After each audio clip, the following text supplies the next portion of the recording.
CLI and a cross-platform IDE for C and C++. Download now.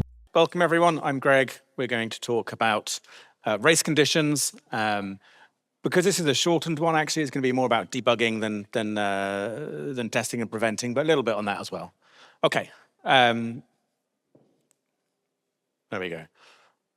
Anyone heard of this Tuber's law? The harder a bug is to track down, the simpler the fix tends to be.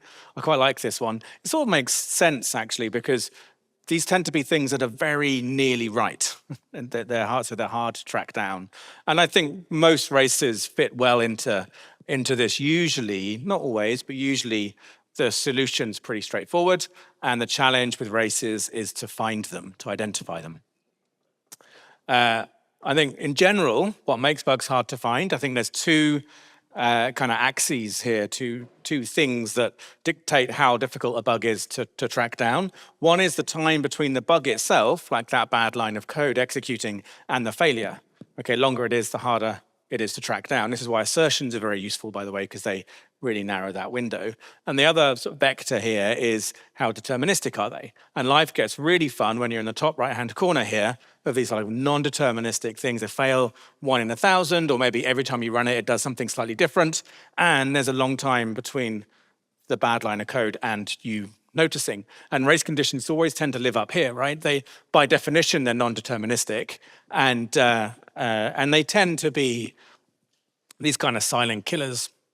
Some bit of state gets corrupted and you trip over it sometime later. Of course, right in the top right hand, we have the Heisenbugs, which is everyone's favorites. And races, yeah, tend to be a good category, commonly these Heisenbugs. As in, when we try and learn about what's going on, the bug just goes away. Changes, or more often just goes away. Just very quickly, I suspect everyone kind of knows what a race condition is, but just so that we're all on the same page, I define a race condition as concurrent threads of execution acting on a shared resource such that the ordering of operations affects the output of the program. So let's just break that down a little bit. So concurrent threads of execution, there might be threads, or it might be a single-threaded process, and like the operating system, or another process, or the user, right? It can be any concurrent thread of execution acting on some kind of shared resource. So, the canonical version of a race condition is 2 threads, both incrementing some global integer or something, but it doesn't have to be like that. The shared resource could be the file system, often is something like that. It's such that the ordering of the operations affects the output of the program, right? So we've got these 2 threads, these 2 concurrent threads of execution, which are racing with each other, and depending on who wins the race, we get a meaningfully different output. That's how I'm defining race condition. I deliberately make it quite broad, and I'll come into a bit about why I do that later on. So there's a bunch of tools that we can. I'm going to get into each of these in turn. Just a little taster, but I think they're all very useful. They all have their limitations, and it's about knowing what's available, when to use what. Right? This is only a 30-minute talk, so obviously it's not like a workshop or a tutorial, but hopefully you kind of get enough familiarity that these things at least exist, and maybe for some of them kind of take away some of the fear. I think these tools they often seem very magical, and they are kind of magic in a way, but that puts people off, but and can intimidate, I think. But actually, they're all well built and easy to use once you just get going. So let's start. Let's start taking a look at Thread Sanitizer. Who's used Thread Sanitizer? Okay, like more than half, I would say. So I'll try not to do too kind of introductory type stuff. But here I have a. Can you see that? Maybe if I do.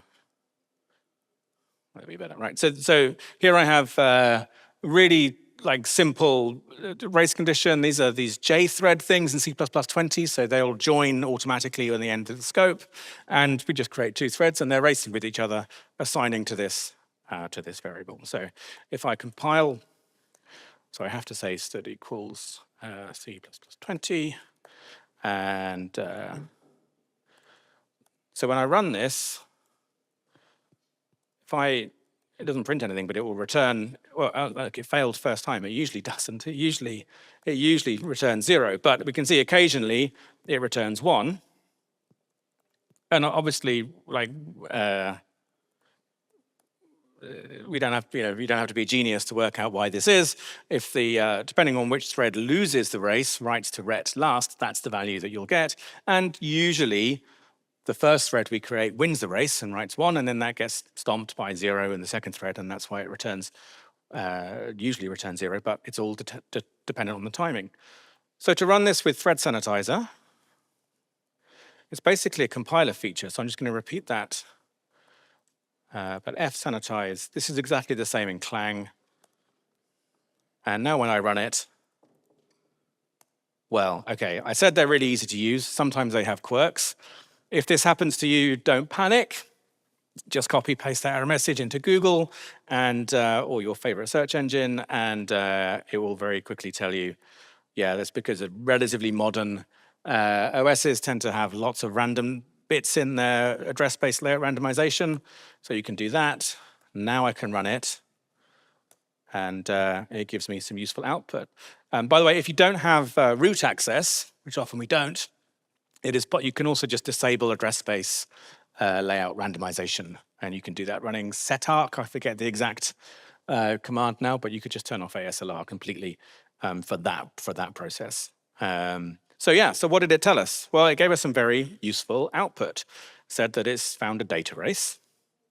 We've got these 2 threads, and there's some back traces, but basically it's saying that write at line 10 conflicts with this other write at line 9, which is exactly what happened. So, and it can even tell us that that's this ret,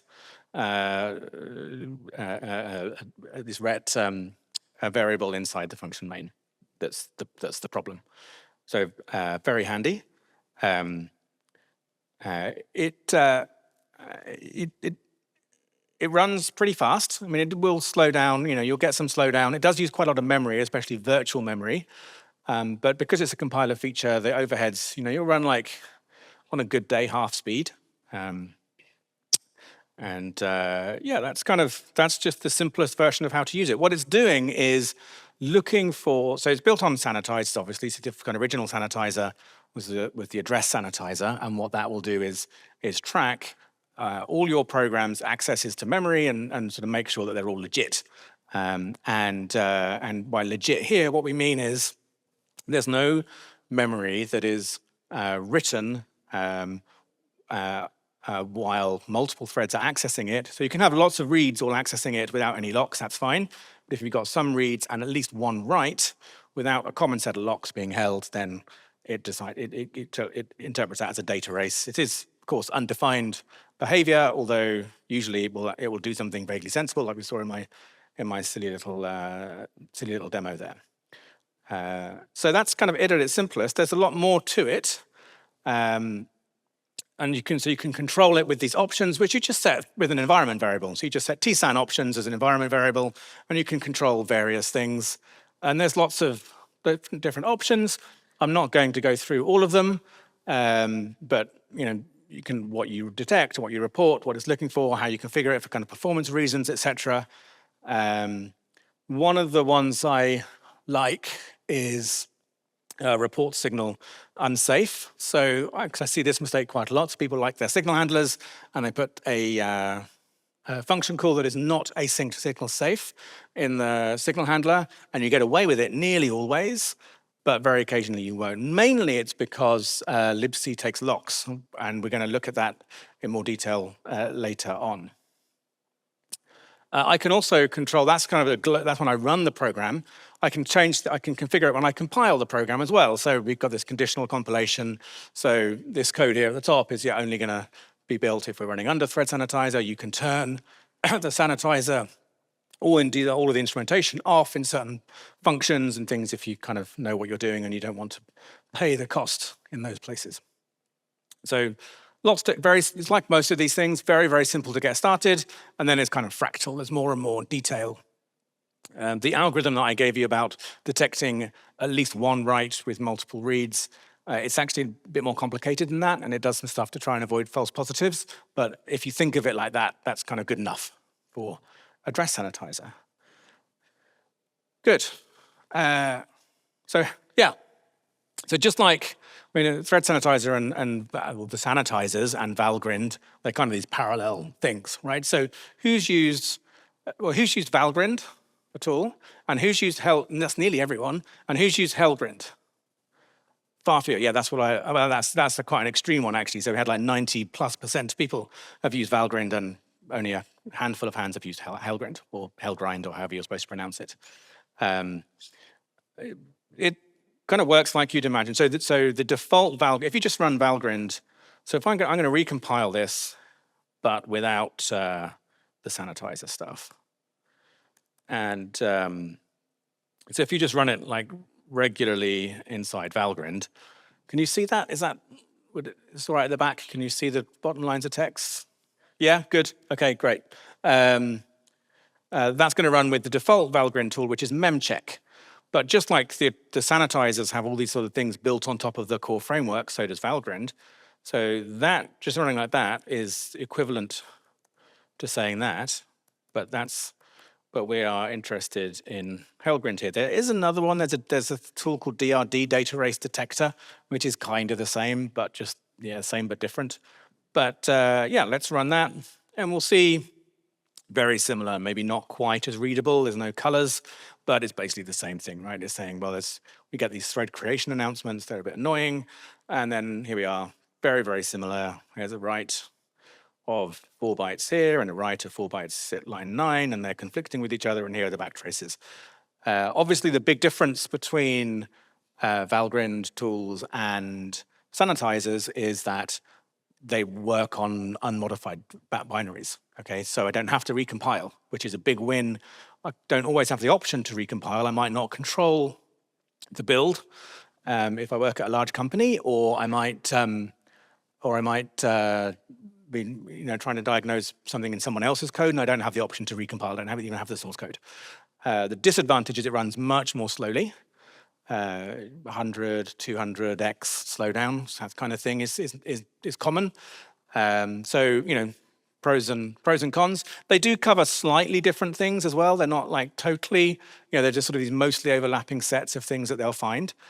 So in terms of like your testing and things, it's quite a good idea to run with both.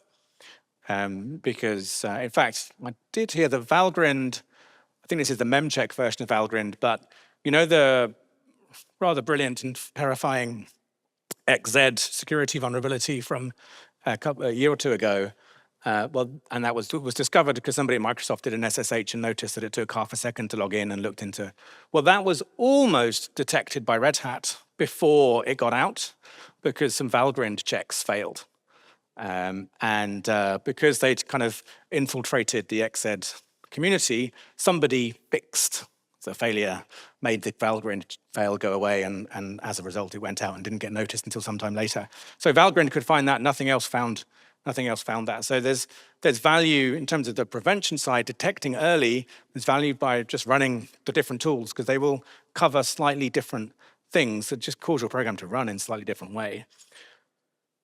Less configurable. Obviously, you can't change. There's no equivalent of this for Valgrind because it's working on unmodified code, but you can configure it through various kind of command line options and things as you run Valgrind.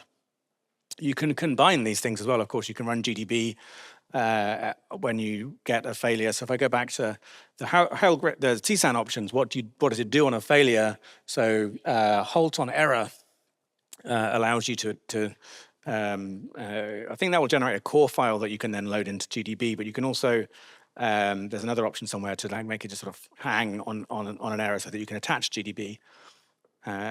So yeah, that's very, very quick tour around Valgrind and Helgrind. Just check how we're doing for time. Okay, need to probably hurry up a little bit. Right. Before I go on, anyone want to add anything, ask anything, or add anything? I always like to learn at least one thing every time I do a talk, and I usually do. Because we're going to kind of leave Helgrind and Thread Sanitizer behind now. Yeah, Brett? Yeah, it's worth noting that sanitizers, including TSAN, are not deterministic, right? So I see a lot of people reaching for those, rightly so, as like a quality assurance pass, but they can be tricky to use as a regression prevention pass.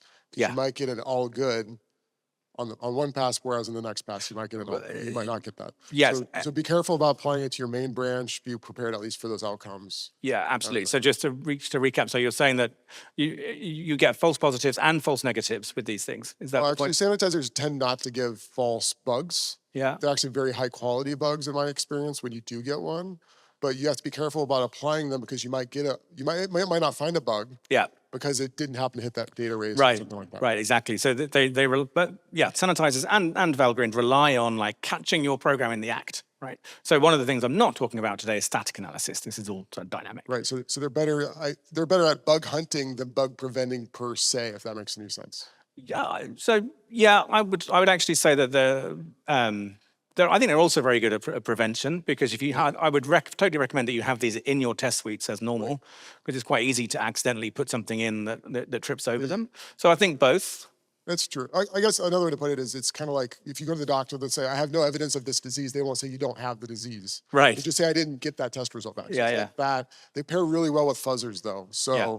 like other tools that also find bugs, you just throw things at the wall. Did anything fall over? Like stress testing, that kind of stuff. Great point. Great point. Yeah. So combining these things, yeah, particularly with fuzzers, is a really good way to catch things. And then combining with fuzzers, what it does is maybe find something that you just didn't notice, or you noticed, but what it's done is really narrow that window that I said at the beginning about the time of the bug happening to when you notice. It can really sort of close that gap down. Cool. All right. Let's talk about. Well, that was Valgrind. Sorry. Oh yeah. No, I did have a couple. But sorry, a bit more on this then. So. Yeah, so we fix race conditions by adding mutexes, right? So we could just make this change and add a mutex. Does that prevent the race?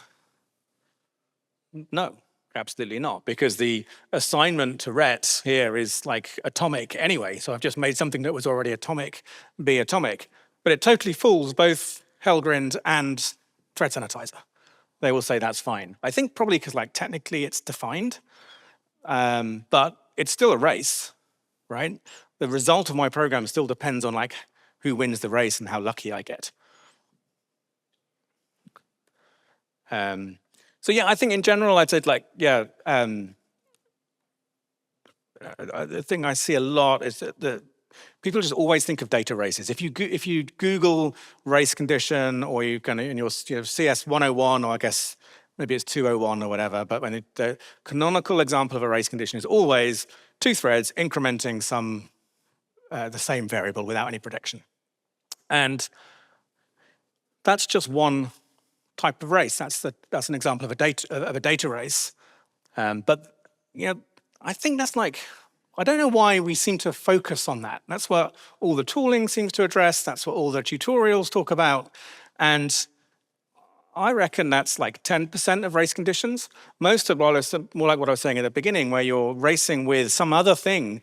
Like we had one a while ago, undo, where the test code, like at the end of the test run, just in Python, and it said, if the temporary test run directory exists, remove it. And then that ran just fine for like a year. And then there was, it was racy, of course, because there was the time of check to time of use race. And there was just this one time when one of the invocations checked it, both said that directory exists, one removed it, and then the other one failed with an exception because it didn't exist anymore. So yeah, I think we fixate on data races, and I think they're just one kind of race. Racing with signals is another one. Another really common one is people just use sleeps to synchronize because they sort of kick off some job, wait a second for that job to complete, and then read the output file from that job. And like nearly always that second is plenty of time, but just occasionally, one time in a billion, your VM's been migrated by Amazon or something, and it's not. Come on. So yeah, I think the first thing is it a data race? Actually, also, is it even a race? I also think people, when they see non-deterministic behavior, flaky failure, tend to just reach for race condition as that's what it must be. And yeah, sometimes, but often it's just, the thing's in a different place. It's a memory layout issue or some other kind of flakiness. So there are things you can do in diagnosing race conditions to try and rule races in or out. Sanitizers is a good one. You can also monkey with timings and things, maybe run something deliberately and with stress running alongside to sort of get some evidence about whether this is actually a race condition that I'm looking for. All right. Yes, I said I was going to talk about GDB, didn't I? So So I hear a lot that GDB, and when I say GDB, you can kind of, LLDB is just either GDB or LDB. You can substitute either one. I hear a lot of people say that GDB is not good at debugging threaded code and threaded issues. And I don't really understand why. Like, yeah, 15 years ago or something, it wasn't great at that, and Linux in general wasn't great at threads. But all that stuff's long since been fixed, and it's pretty solid in my experience. I think it might be partly because people's expectations are a bit wrong. So I've got here a really simple threaded program. It just creates 4 worker threads, and they all run around this looper function, and they just output this spinner. So I'll just show you what it looks like.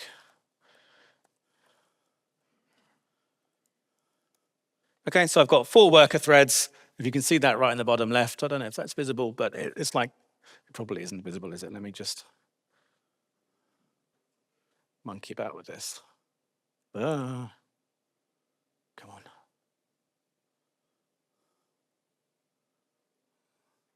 Okay, so those 4 threads, each of them are incrementing this char and then printing out.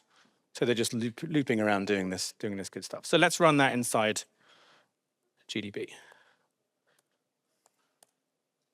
Another thing, another common misunderstanding is, so that's running inside GDB. That is now running at totally full speed. There really is no slowdown of that program from me having attached GDB. That's just not how the kernel works.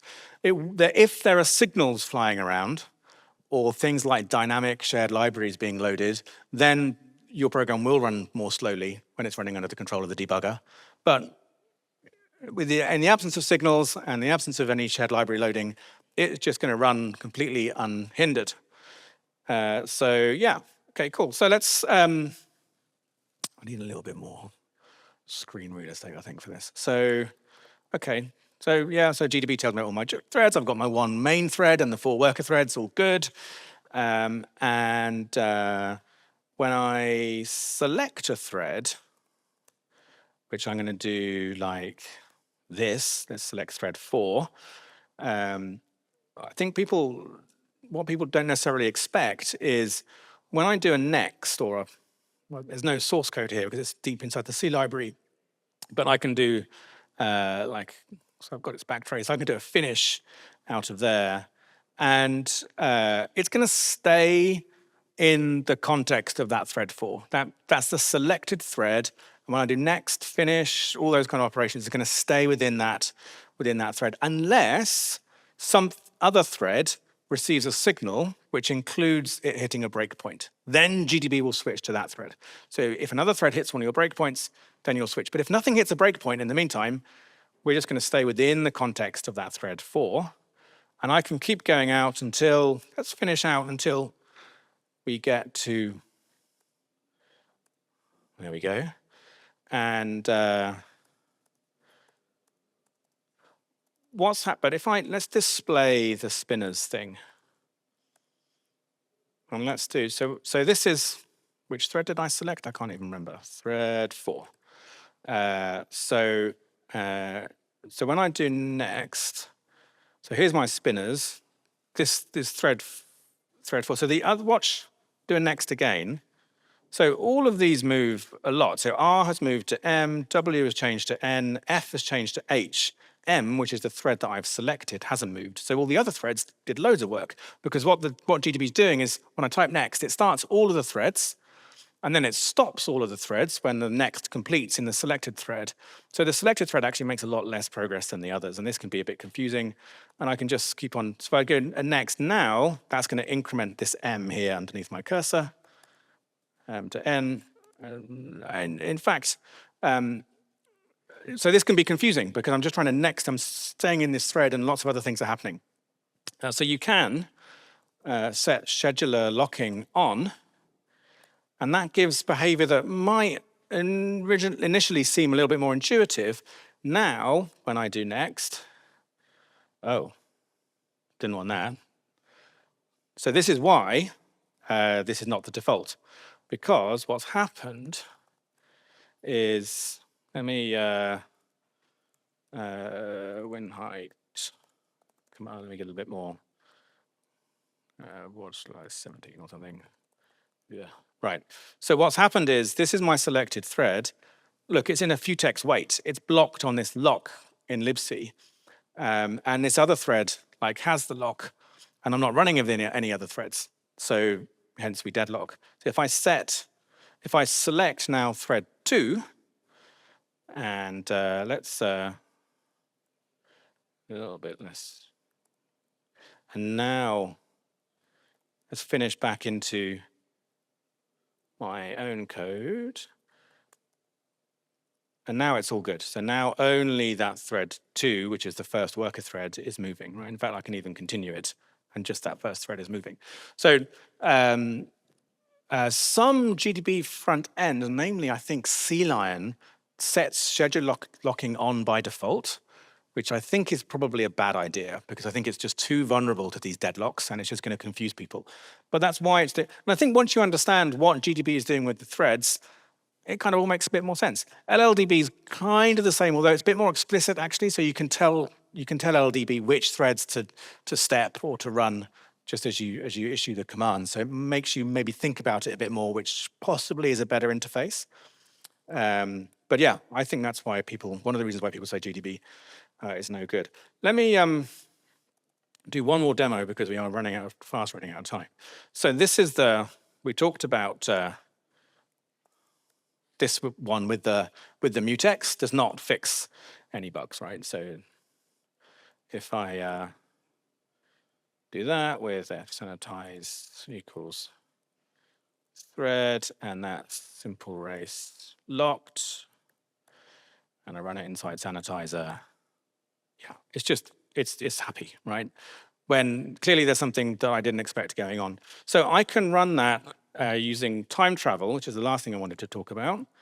So if I can run that inside my record to make a recording, and that is, oh, sorry, I know. What I've done there is recorded the one with sanitizer, which does work, but takes forever to write out the recording because it has these huge maps. So let's do that again. In fact, that's really annoyed me because why can't I kill that?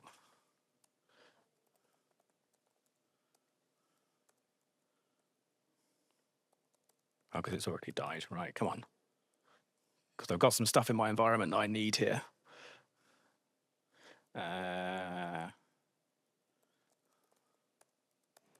All right, good. So, right, let's do that again. So, actually what I'm going to do is I'm going to enable thread fuzzing, which is going to deliberately run things in unhelpful ways or deliberately provocative kind of ways. And I'm going to save a recording if there's an error.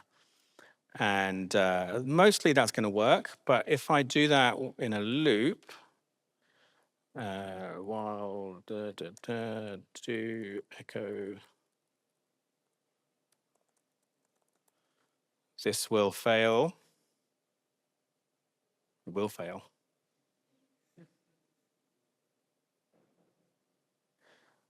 Yay, right. So, and it wrote a recording out. So now I can load that recording up into my debugger. And that's just one execution, one run of the program. So if I put a breakpoint on main and I run here, let's look at the code. So let's run to the end. And so, yeah, ret is a non-zero value. And I'm like, well, why is that? Because let's pretend this isn't just a few lines of code, but millions of lines of code.